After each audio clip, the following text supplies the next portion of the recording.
زوجتي طلبت مني أكذب على الشرطة وأقول إني أنا اللي كنت بسوق عشان تنقذ مستقبل ابن خالتها. ابن خالتها ده كان زي الصرصور في حياتنا.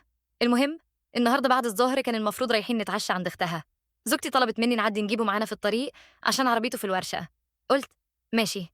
ومن أول لحظة بدأ يرمي كلام إن العربية صغيرة وإني بسوق زي العواجيز.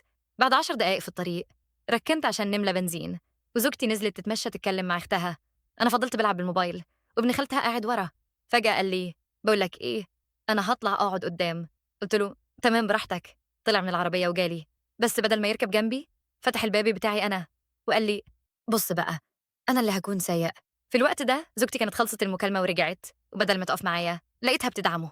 أنا بصراحة ما كنتش عايزة أعمل مشكلة، فوافقت.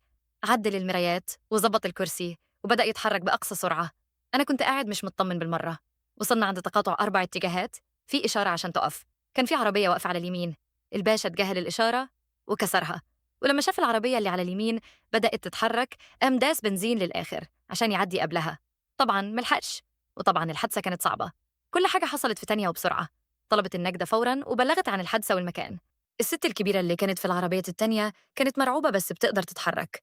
فجأة ابن خالتها ده شدني على جنب، وزوجتي راحت تطمن على الست وقال لي محتاج منك خدمة. قلت له أتفضل. قال لي قول للشرطة إنك أنت اللي كنت سايق. أنا ضحكت من الصدمة. أنت مجنون؟ أنت اللي كنت بتسوق. قال لي وهو مرعوب أنا عندي مخالفة قبل كده، لو أخدت المخالفة دلوقتي رخصتي هتتسحب وشغلي ومستقبلي كله هيضيعه. قلت له وأنا بهز دماغي أنا مش هكدب على الشرطة. وش زوجتي اتقلب ونظرتها بقت لئيمة بشكل عمري في حياتي ما شفته قبل كده. وقالت لي فيها إيه يعني؟ إيه المشكلة؟ بصيت لها بذهول. أنت بتتكلمي بجد؟ قالت لي فكر فيها بس، مفيش حاجة هتحصلك، لكن هو عنده شغل ومستقبله هيتدمروا. قلت لها الكلام ده مش مشكلتي خالص. قالت لي ما تبقاش أناني كده. كلمة أناني دي نزلت عليا زي السكينة. بقيت أنا اللي أناني عشان مش عايز ألبس قضية وتزوير. فضلت واقف بعيد عنهم لحد ما الشرطة وصلت. ظابطين نزلوا اطمنوا على الكل وإن مفيش إصابات خطيرة محتاجة إسعاف، وبدأوا ياخدوا أقوالنا. الضابط سأل مين اللي كان بيسوق.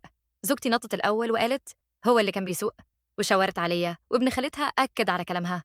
أخدت نفس عميق ورفعت إيدي وأنا بضحك كأني بستسلم وقلت أنا عندي كاميرا جوه العربية. رحت للعربية، طلعت الموبايل بتاعي وخليت الشرطة تتفرج على الفيديو كامل. واللي ما كنتش أعرفه كمان إن الباشا كان أصلا ما عندوش رخصة.